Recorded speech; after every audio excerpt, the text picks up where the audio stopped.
학생 여러분 안녕하십니까? 자, 오늘 이 시간부터는 물질의 총괄성이라는 것을 학습을 할 텐데요. 자, 물질의 총괄성이라는 것은 뭐냐면 농도에 따라서 이러한 특성치들이 바뀌는 것을 물질의 총괄성이라고 합니다. 특히 정확한 표현은 용액의 총괄성이라고 얘기를 하죠. 그래서 용액의 총괄성에는 뭐가 있냐면 증기압 내림 현상, 끓는 점 오름 현상, 얼은 점 내림 현상, 삼투 현상이 있습니다. 그래서 이것을 각각 자세하게 좀 학습을 할 테니까요. 여러분들 이거는 꼭 굉장히 중요하니까 각종 시험에 많이 나오는 거예요. 그래서 여러분들이 정확하고 그 다음에 자세하게 꼭 기억을 했으면 좋겠습니다. 자, 그러면 한번 우리 달려볼까요? 자, 용액의 총괄성, 용액의 총괄성.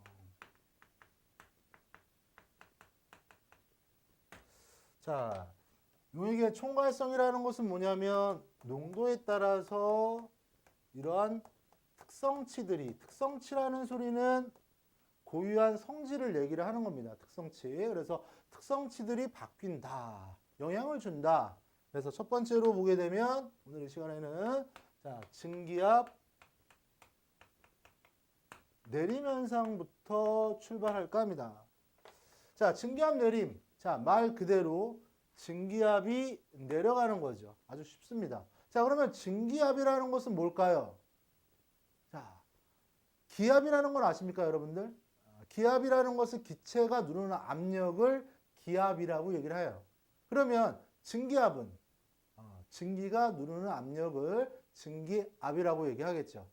자, 그래서 먼저 우리가 증발과 증기라는 용어부터 한번 살펴봅시다. 자, 우리가 액체가 이렇게 있으면, 자, 액체가 어떤 그릇에 액체가 이렇게 담겨 있습니다. 그러면 이 표면에 이 액체 분자들이 이렇게 있겠죠? 자, 이런 것들이 열받아서 이렇게 위로 올라가는 거야. 이렇게 올라가는 것을 뭐라고 한다? 증발이라고 얘기를 합니다. 증발 현상이다.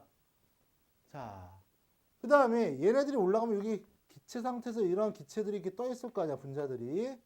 얘네들이, 자, 좀 더 해볼까요? 그러면 여기 꽉 차 있어. 자, 포화 상태. 포화라는 것은 뭐냐면, 이게 꽉 차 있기 때문에 얘가 하나 올라가면 또 하나가 또 내려가는 거야. 자, 그러면 여기서 하나 더, 이렇게, 기체상에 있던 분자가 이렇게 액체상으로 내려가는 것은 우리가 응축이라고 얘기를 하죠. 그래서, 이러한 증발 속도와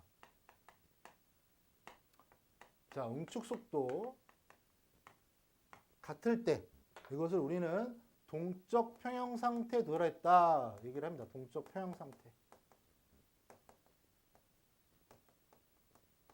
자, 그러면 이 동적 평형 상태라는 것은 어떤 것을 얘기할까요? 자, 움직임은 있지만 마치 변화가 없는 것처럼 보입니다. 왜? 하나가 올라가면 하나가 내려가니까. 여러분들도 공부하는 학생들도 이 동적 평형 상태를 알고 있겠지. 왜냐하면 공부를 하는 즉시 또 잊어버리잖아. 안 그렇다고요? 그러면 안 됩니다. 그래서 동적 평형 상태에 도달했을 때 이때의 포화 상태의 포화 수증기압, 포화 수증기의 압력을 우리는 증기압이라고 표현을 합니다. 자, 오늘 배울 게 뭐라고요? 자, 증기압 내림 현상이야. 증기압이 어떻게 되는 거야? 내려가는 거죠. 자, 그러면 우리가 하나 볼게요. 예를 들어서 우리 용액이 이렇게 있는데 우리가 액체 상태. 자, 농도를 진하게 만들려면 이게 순수한 물이 이렇게 있어. 그러니까 순수한 물. 갖다가 물은 보통 이제 용매라고 하니까. 자, 그러면 이 용매들이 막 차지하고 있는 압력을 증기압이라고 하겠죠. 그런데 여기다가 용지를 섞어 놨어. 간단하게 소금이라고 생각합시다. 그러면 이게 올라가던 게 어떻게 되겠습니까? 좀 덜 올라갈 거 아니야. 왜? 소금 같은 거는 못 올라가잖아. 에너지를 많이 주지 않는 이상은 잘 못 올라갑니다. 물만 올라갈 거 아니야. 그러면 처음보다 자, 용지를 넣으면 넣을수록 자, 용지를 넣었다는 소리는 농도가 진해졌다라는 것을 의미하는 거죠. 농도가 진해졌습니다. 진해지게 되면 어떻게 됩니까? 용매가 덜 올라갈 거 아니야. 그렇기 때문에 증기압이 내려가게 되겠죠. 그래서 자, 이 용매, 순수한 용매에다가 거기다가 얼마큼만 곱하면 이런 용질의 이 X가 나오는데 이 X라는 것은 몰 분율이라고 얘기를 합니다. 자, 몰 분율이라는 소리는 이런 용매가 갖고 있는 몰수가 있겠고 용질이 갖고 있는 몰수가 있겠죠. 이게 전체분의 이 용질이 차지하고 있는 이 몰수의 비율을 몰 분율이라고 얘기를 해요. 자, 그러면 바로 이제 용액의 증기압이 되겠죠. 자, 그래서 맨 처음에 이게 없으면 용질이 없으면 용매가 바로 이제 용액의 바로 이제 증기압이 될 텐데 용질이 들어가게 되면 즉 농도가 진해지게 되면 어떻게 됩니까? 그만큼 증기압이 적어지기 때문에 압력은 낮아진다. 자, 이게 바로 이제 핵심 포인트가 되겠고요. 자, 그래서 얘네들을 갖다 이제 그래프로 그린 게 바로 이제 라울의 법칙이라고 얘기를 해서 거기 지금 온도를 보면요, 온도 이렇게 돼 있고 그다음에 증기압 이렇게 곡선이 나와 있죠. 자, 증기압 곡선 이렇게 나와 있어요. 이렇게 그림이 이렇게 돼 있습니다. 자, 순수하게 여기 압력이 이렇게 있는데 용액이 진해지면 진해질수록 어떻게 돼? 증기압이 이렇게 내려가니까 이만큼이 내려가는 거야. 자, 내려가는 거죠. 이게 바로 이제 변화량 델타 P라고 얘기를 하는 거고요. 농도가 진해지면 진해질수록 어떻게 된다? 더 많이 내려가겠죠. 그래서 거기 지금 요 식 기억해 두시면 되겠습니다. 자, 그래서 우리가 보게 되면 이런 증기압 내림 현상이 이제 두 번째 보게 되면 바로 이제 끓는 점 오름 현상이랑 어는 점 내림 현상 역시 마찬가지로 바로 이제 농도에 영향을 받는 바로 용액의 총괄성이라고 볼 수가 있는데 자, 여기 봅시다. 간단하게 그래프로 표현을 갖다 해볼게요. 자, 우리가 그래프 이제 세 가지 온도와 압력, 자, 세 가지 상태를 표현한 거 이렇게. 자, 액체 상태를 지금 물 상태를 표현했어요. 선생님이 이게 고체 상태고, 액체 상태고, 기체 상태. 자, 우리가 어는 점이나 끓는 점을 얘기할 때는 대기압이 얼마일 때? 1기압일 때. 1기압일 때를 기준으로 보는 겁니다. 자, 그래서 1기압을 딱 기준으로 보면 여기에 맞는 게 고체에서 액체로 변할 때 이것을 바로 우리가 녹는 점이라고 얘기를 하고요. 여기 만나는 이 온도가 바로 이제 끓는 점이라고 볼 수 있겠죠. 자, 그럼 간단해. 자, 용액이 진해질수록 자, 어떻게 되냐면 이 그래프를 한번 봅시다. 그래프가 요거만 보면 요거랑 똑같죠. 자, 이렇게 내려갑니다. 이렇게 내려가고 이것도 마찬가지로 이렇게 같이 내려가. 그러면 여기 만나는 지점이 바로 이제 새로운 녹는 점, 새로운 끓는 점이 될 거 아니야. 자, 요만큼 얘는 어떻게 됐어? 끓는 점은 올라가는 형태가 되겠고요. 어는 점은 내려가는 형태. 그래서 이 차이를 우리는 어떻게 표현하냐면 델타 TB, 델타 TF. 자, 식을 한번 써볼게요. 자, 끓는 점 오른 현상은 이렇게 표현합니다. 델타 P는 자, 뭐에 따라서 자, 용액들마다 고유한 상수값들이 있습니다. 그래서 KB 국민은행 아니야. 그다음에 농도값 이렇게 표현할 수 있겠고요. 자, 어는 점 내림 현상도 마찬가지입니다. 자, 얘네들은 F는 KFM 이렇게 표현하죠. 그래서 우리가 이 식 좀 기억을 좀 해둘 필요가 있습니다.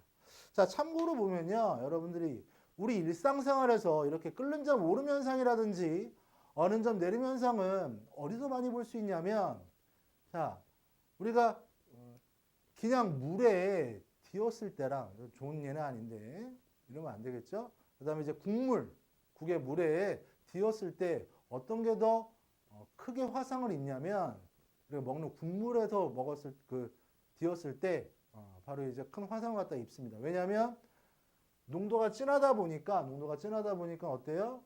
끓는 점이 굉장히 많이 올라가 있단 말이야. 그래서 그거 여러분들이 확인하면 되겠고요.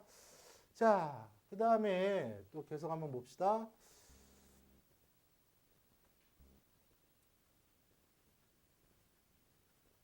자, 3초 현상부터 볼게요. 3초 현상. 자, 3초 현상 보게 되면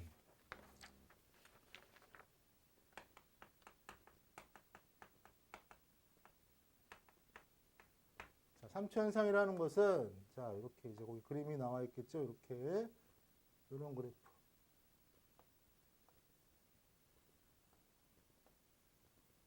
자, 이런 그림이 이렇게 있어. 그림 똑같아야 되는데. 자, 그러면 여기는 고농도라고 하고 여기를 저농도라고 합시다. 자, 여기 반투막이 있습니다. 반투막. 자, 그러면 여기 농도가 진하다는 소리는 자, 여기 농도가 진하다는 소리는 용매들이 이렇게 있고 용질이 굉장히 많이 있다는 소리지. 적게 있고. 자, 이 자연 상태의 법칙이 바로 뭐냐면 자연은 차이가 있는 것을 용납을 못합니다. 근데 여기는 높고 여기는 낮으니까 얘네들이 막 이동을 하면 이제 얘네들이 이동을 샥 하면 양쪽이 같아지겠네. 그런데 이 용질은 반투막 확대를 갖다 해보게 되면 이 굉장히 크기 때문에 통과를 못합니다. 그러면 어떻게 하면 얘가 농도가 같아질까요? 이런 작은 용질이 이렇게 용매가 이동을 하면 되는 거 아니야. 그래서 얘네들이 원래는 이렇게 돼 있었는데 얘는 어떻게 돼? 이게 쭉 빠지면서 이게 내려가고 얘는 올라가면서 양쪽에 농도가 같게 됩니다.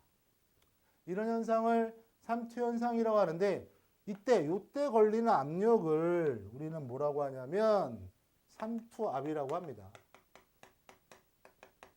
이 압력 차이는 결과적으로 얘네들 요 차이만큼이 바로 이제 3투압이라고 표현하는데 3투압은 자, C 바로 농도, 그 다음에 R 상수값, T 온도에 영향을 받고요. 참고로 이거는 비전해질인데 전해질 같은 경우는 어떻습니까? 농도가 이곳에 참고로 보면 전해질은 이온화가 된다는 소리지. 이온화. 자, 예를 들어서 1몰짜리 예를 들어서 이런 포도당 수용액이 이렇게 있어. 얘는 비전해질이야. 자, 비전해질이기 때문에 얘는 순수하게 1몰을 나타내지만 예를 들어서 이런 거 NaCl 수용액 이 같은 경우는 이온화가 돼서 어떻습니까? 이렇게 이온화가 되죠. 그러면 얘네들 1몰 차지하고 1몰 차지했으니까 이 이온수만큼 바로 이제 농도가 작용을 하겠지. 그래서 여기다가 살짝 I값 이온만큼만 이렇게 하게 되면 바로 우리가 3톱을 갖다 구할 수가 있는 거죠. 자, 그래서 이게 왜 중요하냐면 우리가 이런 용액의 총괄성 가지고 또 뭐를 측정할 수가 있느냐면 바로 이제 물질의 분자량까지 측정을 할 수가 있습니다. 자, 이 분자량 구하는 방법 한번 봐볼게요. 자, 3탑이 주로 많이 나오니까 3탑만 하겠습니다. 자, 3탑은 자, 파이는 자, C인데 농도니까 V분의 이렇게 나타낼 수 있죠. 자, 여기서 N은 뭐다? 몰수. V는 부피. 자, RT가 되겠죠. 자, 여기서 또 보게 되면 우리가 몰수라는 것은 M 분자량분의 W 질량 이렇게 또 나타낼 수 있죠.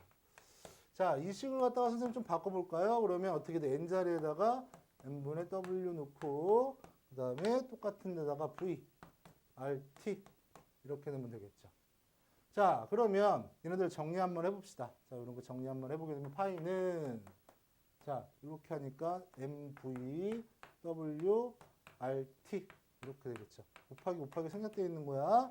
그러면 자, 분자량만, 이게 분자량이라고 그랬죠. 분자량은 파이 VWRT 이렇게 되겠고요. 또 참고로 밀도 덴시티, 밀도는 부피분의 질량이니까 여기서 부피분의 질량 나와 있네요. 그러니까 이렇게 파이는 DRT. 우리 앞에서 기체, 이상기체 상태 방정식을 통해서 분자량 구하는 거랑 거의 유사하죠. 그래서 여러분들이 어떤 용액의 삼투압 알고 밀도를 알고 온도를 알면 바로 이제 분자량까지 측정을 할 수 있다. 자, 특히 또 중요한 것을 여기서 또 학생들이 놓치는 거 한번 살펴보면요. 이 삼투압에 영향을 주는 게, 자, 농도. 그 다음에 얘는 상수값이니까 상수값은 고유의 그 다음에 온도 변화량입니다. 그러니까 삼투압은 농도에 영향 받고 그 다음에 또 온도에도 받는 거야. 그런데 학생들이 온도는 막 까먹습니다. 온도도 영향을 받는다. 그러니까 온도가 높아지면 높아질수록 삼투압도 어떻게 된다? 증가하게 되는 거죠. 그래서 여러분들이 그거 해주면 되겠고요. 자, 거기 이제 막간을 이용해서 보게 되면 거기 이제 콜로이드 용액이 나와 있습니다. 콜로이드 용액, 이것은 이제 특징적인 것만 암기하면 되는데요. 자, 거기 콜로이드 용액 정리가 되어 있습니다. 거기 보게 되면, 자, 중요한 것만 표현을 갖다 해줄게요. 콜로이드 용액에서 이 사이즈별로 여러분들이 어디에 해당하는지 좀 기억을 해 두시고요. 그 다음에 콜로이드 상태 보게 되면 졸이랑 겔이라는 게 있어. 졸은 주로 이제 액체 상태라고 생각하시면 되고, 겔도 이제 액체 상태인데 반고체 상태. 그러니까 여러분들이 달걀을 생각하시면 돼요. 달걀 예를 들어서 딱 깨면 어떻게 돼? 졸졸 막 흐르잖아. 졸 상태야. 그런데 온도를 시험하면 약간 유동은 있지만 얘가 그냥 반고체 상태가 되겠죠. 그 상태를 겔 상태라고 하고요. 여러분들 젤리라고 아십니까? 젤리가 사실은 겔리야, 겔리. 그래서 겔 상태라는 거 여러분들이 확인하면 되겠고, 그 다음에 거기 이제 물의 안정도에 대한 분류가 나와 있는데 거기 이제 소수 콜로이드, 친수 콜로이드, 보호 콜로이드가 있습니다. 자, 콜로이드 같은 경우는 자, 그 소량의 전해질에 의해서 침전되는 게 바로 소수 콜로이드고, 이건 얘를 기억해 놔야 돼요. 그래서 금가루, 점토, 탄소, 염화은 이런 것들. 그 다음에 친수 콜로이드 같은 경우는 친화력이 굉장히 강해서 다량의 전해질에 의해서 침전되는 거니까 단백질 같은 거. 그 다음에 보호 콜로이드 같은 경우는 보호한다는 의미를 갖고 있죠. 그래서 아라비아 고무 같은 것들이 바로 이제 보호 콜로이드입니다. 그래서 여러분들이 콜로이드 같은 경우는 교육 과정에서 이제 배우지 않는 학생들도 있는데, 고등학교 과정에서는 편입이나 뭐 다른 각종 시험을 준비하는 학생들 분명히 볼 거 아니야. 거기에서는 이게 좀 중요한 것도 좀 되는 거니까 여러분들이 좀 기억을 좀 해두시면 좋겠는데, 자, 중요한 것만 보면 콜로이드 성질을 보면 틴들 현상이라는 게 있습니다. 틴들 현상. 틴들 현상은 이 빛의 경로가 쫙 보이는 것을 틴들 현상이라고 해요. 그래서 우리가 교실에서 먼지가 많은 교실에서 햇빛이 쫙 들어오면 빛이 쫙 들어오는 게 보이잖아. 이런 것을 틴들 현상이라고 얘기를 합니다. 자, 그래서 거기까지 보면 되겠고요. 그 다음에 이제 전기 염동, 전기 이동이라고 얘기하는데, 특히 전기를 갖다 주게 되면 얘네들이 플러스 마이너스로 돼서 플러스는 마이너스 쪽으로 가고요, 마이너스는 플러스 쪽으로 갑니다. 남자가 여자 좋아하고 여자가 남자 좋아하는 것처럼 이건 자연의 이치가 되겠죠. 그래서 이제 엉김이랑 염석이 있습니다. 엉김이라는 소리는 거기 표현을 갖다 해놔 약한 소수성 콜로이드에서 소량의 전해질에 의해서 얘네들은 막 뭉치는 현상을 바로 엉김이라고 하고요. 그래서 엄마 엉기지 마 이렇게 얘기를 하잖아. 그 다음에 염석이라는 것은 강한 친수성의 콜로이드에 의해서 바로 이제 덩어리가 되는 거. 그래서 두부 같은 거 넣었을 때, 두부 만들 때 이제 콩물에다가 간수를 샥 넣습니다. 그러면 얘네들이 정기적으로 샥 붙어가지고, 이건 강한 전해질이야. 그래서 얘네들이 붙는 현상을 바로 이제 염석이라고 얘기를 하는 거죠. 자, 그래서 용액을 갖다 이제 정리를 했는데, 특히 용액의 총괄성, 여러분들이 뭐뭐가 있다. 기억해 두시고요. 그 다음에 각각에서 식들이 나옵니다. 그 식들 활용하는 거 꼭 연습을 해 두시고, 그 다음에 이제 고등학교 외적으로 이제 편입이라든지 공무원 준비하는 학생들 같은 경우는 콜로이드의 성질까지 자, 정리해 두시면 되겠습니다. 자, 오늘은 여기까지 하겠고요. 다음 강좌에 만나도록 하겠습니다. 안녕.